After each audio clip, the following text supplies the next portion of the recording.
Hello friends, welcome back to the kitchen table. Tonight we have a deck tech for you. We're going to do Frontier Burn. There's a couple options that I've seen out on the internet for Frontier Burn. Scoop MTG has a nice video about a deck that he put together. MTG Spotlight also has a nice deck. And of course, we can't forget Joel Larson winning the Origins promotional tour with a Frontier, well, not a Frontier, with a Burn deck. He had a couple cards that are now currently not legal in Frontier. They were just too old. We'll talk about those for just a second, probably closer to the end, but of course they're not included here because they're not legal. What I want to present is just the core Burn deck. A very straightforward, by the rules, Frontier Burn deck that you can see. You could just build if you wanted, or you can vary it up if you feel like it. Just the basic core deck. Also, it is important to note that this is very affordable. You don't have any mana fixing, so if you were just totally brand new and you just wanted to try to pick up a deck, this could be a good way to go to be competitive at Friday Night Magic. I'm not saying it would win everything, of course. The meta has changed a lot since Joel Larson won. There are a lot of other kinds of cards to choose from and many great, strange things happening. So it makes it hard for Burn to be as competitive as it used to be. But it is very affordable, so you can consider that. We're going to start with our instances and sorceries. We have a total of 22.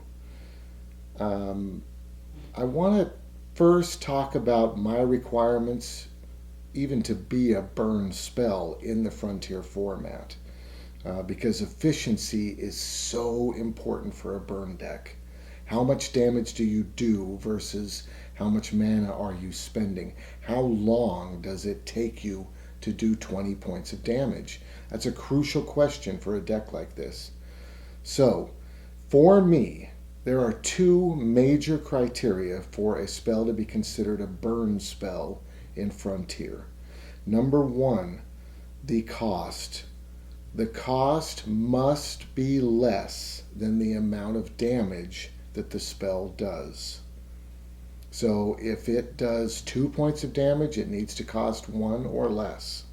If it does 3 points of damage, it needs to cost 2 or less. The second major criteria is it must say target creature or player. As long as it meets those two criteria, I feel it totally qualifies as a burn spell. Now, right now, in Frontier, we have 5 instances and sorceries that meet those criteria. Only 5, and we're running 4 of each of all 5 of those burn spells. Just to tack on, it would be really nice if they were all instances, but that's not necessarily the case for each of these. It would just be great if they were, but we don't have that many to choose from yet. So from the top, Shock. Shock is a 1-drop. It does 2 points of damage to target creature or player. Great. Just straight up burn spell. It's perfect. It's literally not out yet. The only reason I have copies here is because of the pre-release. It will, of course, come out on Friday, and then we'll all be able to buy more copies. But Shock is an excellent spell. Wild Slash. Wild Slash has been around forever in terms of Frontier. It's an excellent burn spell. It's just like Shock. It's got a tiny upside if you were ever able to get a creature up to power 4. Probably not going to happen in this deck, but it's nice. It's a great little bonus just in case. Lightning Strike. Lightning Strike's been around probably the longest of them. It's a 2-drop. It does 3 damage. It's great. I do want to point out really quickly, if you have 2 Shocks and you cast them both in one turn, you're going to do 4 points of damage for 2 mana. That's excellent. Now, If in a turn you cast Lightning Strike for 2 mana, you only do 3 damage. So it can feel like it's less. But I do want to say that you only use 1 card to do 3 damage. If all of our spells could be 1-drops and they did 2 damage, we could get into a trap of hurting ourselves by using too many cards too quickly. It's nice to do a lot of damage with 1 card. That is a good thing. Even though ratio-wise, we're technically doing less damage than we would if we played like 3 shocks in a row, it's still worth it. You don't want to get into a card disadvantage, as it were. If you were able to draw a bunch of cards, you'd have a card advantage. If you have to burn through a ton of cards just to do a little bit of burn, you're going to have a card disadvantage. So it's okay that these are getting more expensive, but only adding 1 point of damage on the top of them. Good. Lightning Strike. A great one. Incendiary Flow.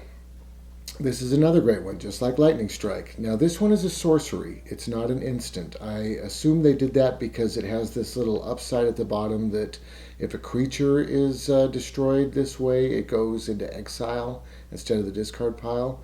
So it's kind of a graveyard hate card, I guess. But it's a sorcery. It's the first sorcery that we've run into so far. And then my personal favorite, Exquisite Firecraft. This is great. You pay 3. You do 4 points. Just an excellent card all the way around. It is also a sorcery because it has a spell mastery on it. If you've got some instances and sorceries in your graveyard, then the spell can't be countered. It's nice. It's a good upside. It's okay that it's not an instant in a case like this. It's very rare that this deck is going to want to try to be tricky and throw something out, or but that could happen. I'm not saying it would never happen, but it's pretty straightforward. It's just a burn spell. All right, so that's 20 of our burn spells. Okay, there is another card that is very important that I talk about because it's fantastic. It's just a little bit strange, and that is Stoke the Flames. Stoke the Flames cost 4 mana, and it does 4 points of burn. So it doesn't really meet our criteria. But you can tap creatures to pay for it. Now, in a goblin deck, where you're just putting creature after creature after creature, sometimes up to 3 or 4 creatures on the same turn on the table, this is unbelievable. Because you can still tap those creatures to pay for this spell, even if they have summoning sickness. So, literally, the 4 goblins you just set down can't attack. You might as well tap them to do some burn, unless, of course, you need them to chump block. That would be the only weird exception where you wouldn't want to use them for this, if you needed them untapped so that you could chump block, so that you could block a bigger creature. In this deck, I don't think we're going to be throwing out creatures as fast, so I didn't put in 4. I only put in 2 of these. Of course, I'm just going for the core burn deck. A lot of people are passionate about this, and I get it. If you want to run 4, do it. It's awesome. It's a great spell. But we have 22 total instances and sorceries. Now we're going to move on to the creatures. One other thing I have to say. When you target a player, you can redirect the burn that would hit that player with an instant or a sorcery at a planeswalker. So all of this burn is amazing removal. It gets rid of creatures. I don't care if they're flyers or on the ground. You can just target them and zap them right out of the sky. It can also wipe out planeswalkers. This is an amazing set of removal here. Really, really nice and effective. Okay, on to creatures. So we start with Monastery Swiftspear. This is probably the best one drop in Frontier. It's red one drop in Frontier. It's an incredible, incredible card. The key to it is it has haste and prowess. So literally on turn one, you can tap one mana, the one mana you just played, tap it, put in Monastery Swiftspear, swing in for one point of damage. And that is how fast you want this deck to be going. You want to get in on turn one with a point of damage. Now, of course, you could also just play Shock on turn one. You could tap your one mana and do 2 points of damage right there. I do want to point out that with prowess, every burn spell that you put out after you have a creature with prowess on the battlefield, that burn spell gets better because it makes the creature bigger. It gets +1/+1. So knowing that, and knowing that Monastery Swiftspear has haste, I would say always play Monastery Swiftspear first. Play it before you play your instances and sorceries on the next turn. You will net more damage if you get your Monastery Swiftspear out there and then cast your burn spells. Always play Monastery Swiftspear first. All right, let's move on to Lightning Berserker. This is an excellent... Oh, by the way, we're running 4 of each of these except for Zurgo, but we'll get to that in just a minute. But we've got 4 Monastery Swiftspears, and we're moving on to 4 Lightning Berserkers. This is an excellent, excellent creature. It does not have haste. It's a 1 for 1/1, but you can dash it in. What that means is you can tap 1, you can play it, and it has haste, but after your turn, it goes back up in your hand. It doesn't stay on the battlefield. So next turn, you have to repay for it.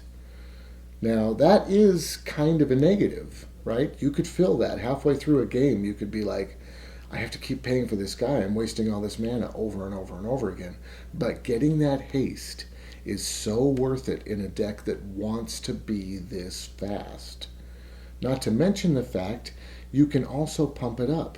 You can tap 1 mana to give it a +1/+0 until the end of the turn, 1 mountain. And that's incredible, right? If they see that you have 2 creatures on the table, so they save 2 creatures untapped, they swing in with the rest, do a little bit of damage to you, which you don't care about because you're just going for burn as fast as you can. When it comes your time, you can dash in this character. It has haste, this creature. It has haste, and all of a sudden you've got 3 when they thought you only had 2. It's an excellent, excellent creature. Play with this and try to get used to it. It's fantastic. Falkenrath Gorger. This is great. It does not have haste, and you can't dash it in, but it's a 2/1. A 1-drop that's a 2/1. So that makes up for it. We mentioned Joel Larson earlier. Joel Larson ran 2 cards in his deck that currently are not in Frontier. One of them was a Satyr. I don't remember the exact name. I'll put it up there so you can see it. But it actually had a negative. It actually hurt him to play that card, but it was completely worth it because it was a 1-drop that was a 2/1. I'm not sure if the toughness was 1, but the power was 2, and that made it worth it. And we're lucky now because now we have Falkenrath Gorger, which doesn't have a negative at all. It has a positive that doesn't really apply to this deck. There's only 4 vampires in the whole deck, and they're all Falkenrath Gorgers. But I guess if somebody forces you to discard a card, you could discard a Falkenrath Gorger and then pay for it to get it out. But I don't think you're going to have any mana. But I don't know. I don't think this power will help this deck at all. But the 2/1, the power and the toughness there, will absolutely help. It's great. A 1 mana for 2 power is an amazing choice, and we're running 4 of them. So now we're on to Zurgo Bellstriker. This card is great. It's been here. It's been around for a long time. Um, it's a 1-drop for a 2/2, just like Falkenrath. So of course it's in. It has a negative. It can't block creatures with power 2 or greater. So it can only block creatures with a 1 power, basically. We don't care about that. We just want to get in and do as much burn as we possibly can as fast as possible. So it's great. You can dash it in for 2, and it does gain haste. The negative, the big negative to this card is it is a legendary creature. And you do not want to get stuck with 2 of these in your hand, because you're going to run out of cards too fast anyway. So I'm only running 2 of these. You can play with the number. You can run 3. You could run 1 if you wanted. However you want to tweak it out. I'm running 2 so that I could get the 2 Stoke the Flames in. Because everything else is 4, except for Zurgo Bellstriker's 2 and Stoke the Flames is 2. So it's a great card. You're probably going to end up dashing it in a few times just so you can have that haste. Or maybe you'll have 3 mana and you've only got 2 cards left in your hand, so you just put it out there. Let it have Summoning Sickness and get rid of your other card. If it was Burn or whatever, cast that. And just use it as a normal creature. That 2 power for 1 mana is worth it. It's a great thing. All right, the last creature in the deck is the Abbot of Keral Keep. He's great. He has prowess. It's a 2-drop. It's got a power of 2 and a toughness of 1. So it's not quite as good as Zurgo and Falkenrath, but it has an amazing text here, which is when it enters the battlefield, exile the top card of your library. Until the end of the turn, you may play this card. This gives you card advantage.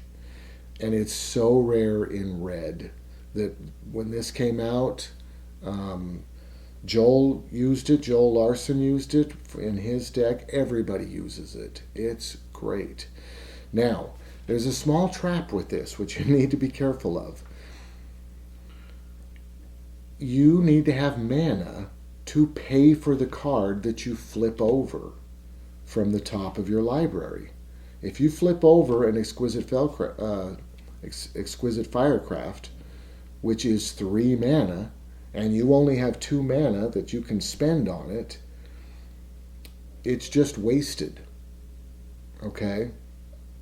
So, what that means is, when you pay for Abbot of Keral Keep, when you tap 2 mana and put this guy down, you need some more mana here. Okay? Let's say you have 3 mana. You tap 2, you play this, you've got 1 mana sitting there, you're thinking to yourself, I hope it's a 1-drop, I hope it's a 1-drop. You flip it over, and it's Monastery Swiftspear. That's perfect. You tap that 3rd mana, put that thing right on the battlefield. It's awesome.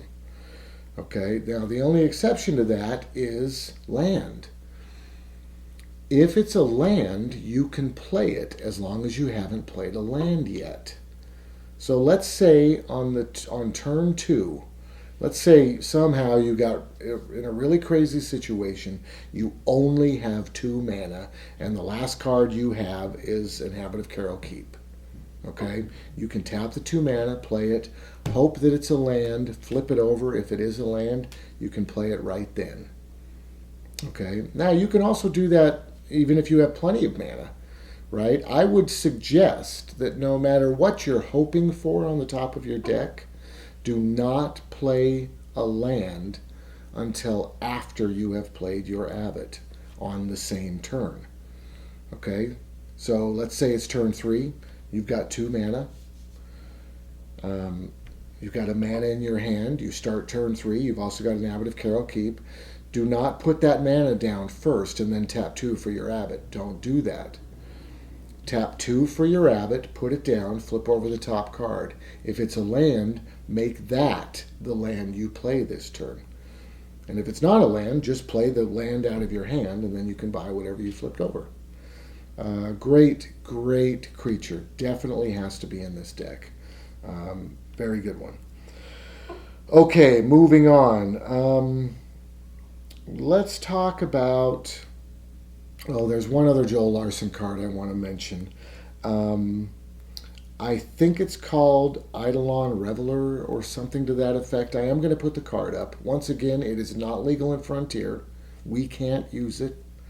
But I want to mention it because it was so effective, and I hope we get something like that, or that there is something like that and I've missed it, which is possible. This card does 3 points of damage, I think. I don't have it in front of me because I don't have it. But you can read it when I put it up. But here's what I think it said. I think it does 3 points of damage to a player when they play an instant or sorcery instead of a creature, which is incredible for us. Now, it does hurt us as well. Every time we put out a burn spell, we take damage, I think. But it hurts them too. If they sideboard in a bunch of counters or a bunch of life gain or, whatever they're going to do, most likely life gain. That's the worst thing against this deck. If you want to hurt somebody playing a burn deck, get some life gain. Grab yourself Feed the Clan or whatever fits your color, get some life gain. It's awesome. But with that Eidolon Reveler out, or whatever it was called, they would take damage just for playing that spell. That instant or sorcery, I should say. So that's an excellent card. I have not been able to find a red card that sort of mimics that in Frontier. It's a piece that is missing from this setup. Even if you only put it in the sideboard and then sided it in, probably almost every game, it's missing. There's a hole here, which I wish we could fill with something, but I don't know what it is yet. Hopefully we figure it out. Okay, good. Let's move on to sideboard. I didn't talk about sideboard in the last deck tech. I am going to get around to that, but a couple quick things I have to say about sideboard. Number one, maybe this is the only important thing. You need to know what cards your opponent is playing before you build your sideboard. I know that's completely impossible, but that's the key to a successful sideboard. You have to know what you're up against. So you got to think about your current meta. If you have 3 friends that you play Magic with once a week, and that's the Magic that you play, what do they play? What decks do they play? What are they going to have that is going to mess you up?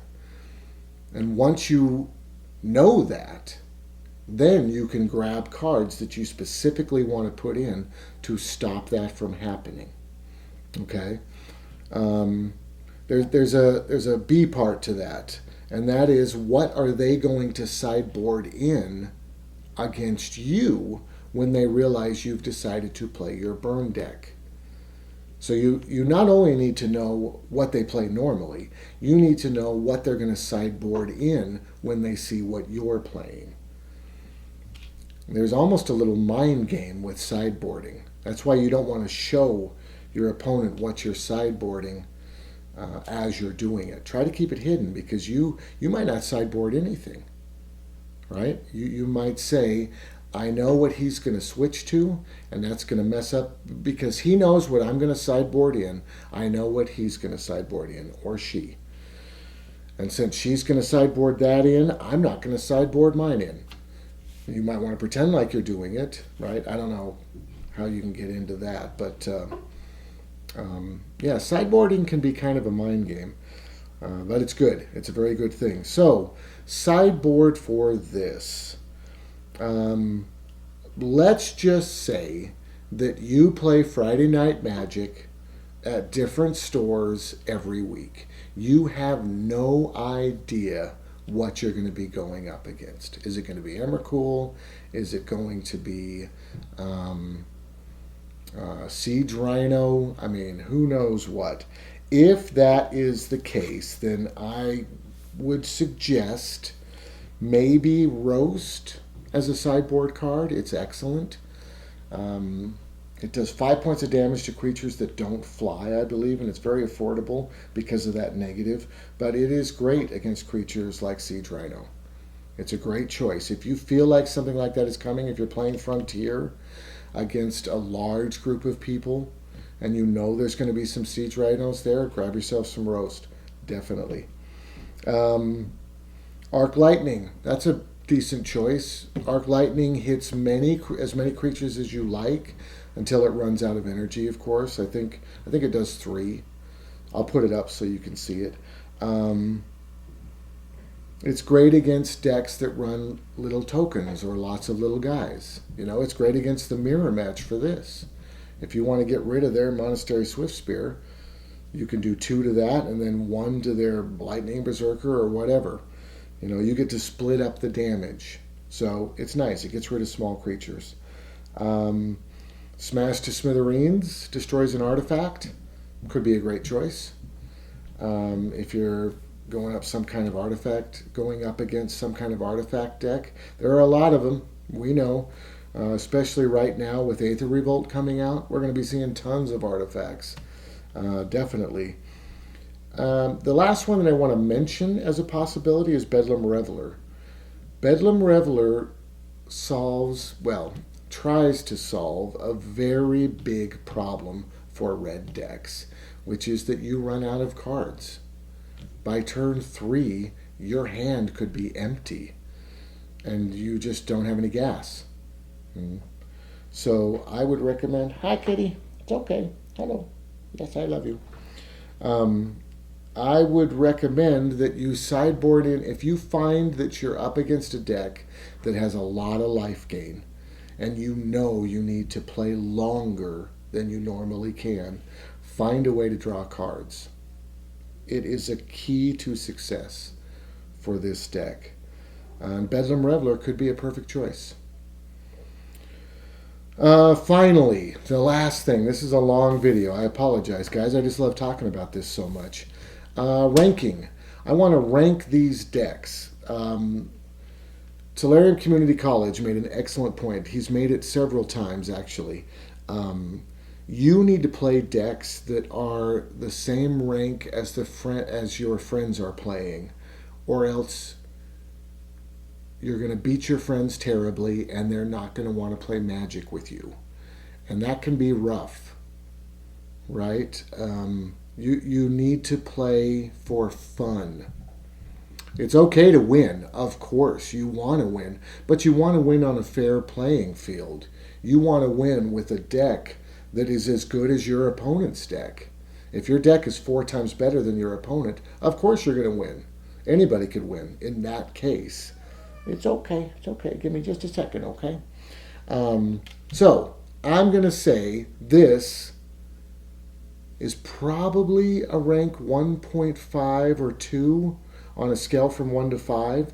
This deck wins. It wins very fast, and it's annoying. It's annoying to lose to this deck, especially if you can't sideboard in anything that helps you get through it. So be aware. If you take this over to your buddy's house and you just stomp him with it, put it away. Put it away, grab out your wolf deck or whatever you've got that's just fun to play with, and just have fun, you know. Win. It's okay, Kitty. I love you. It's okay. Yeah. Good. Thank you guys so much. If you enjoyed the video, please like, please subscribe so you can see what's coming out next. We got more deck techs, all kinds of fun stuff. Please leave comments. I've only got 1 comment so far. I know it's a very young channel, and I am ecstatic about the viewership I've got. Argentina, Spain, all kinds of excellent, cool places. Germany. Yes, thank you guys so much, and have a great night.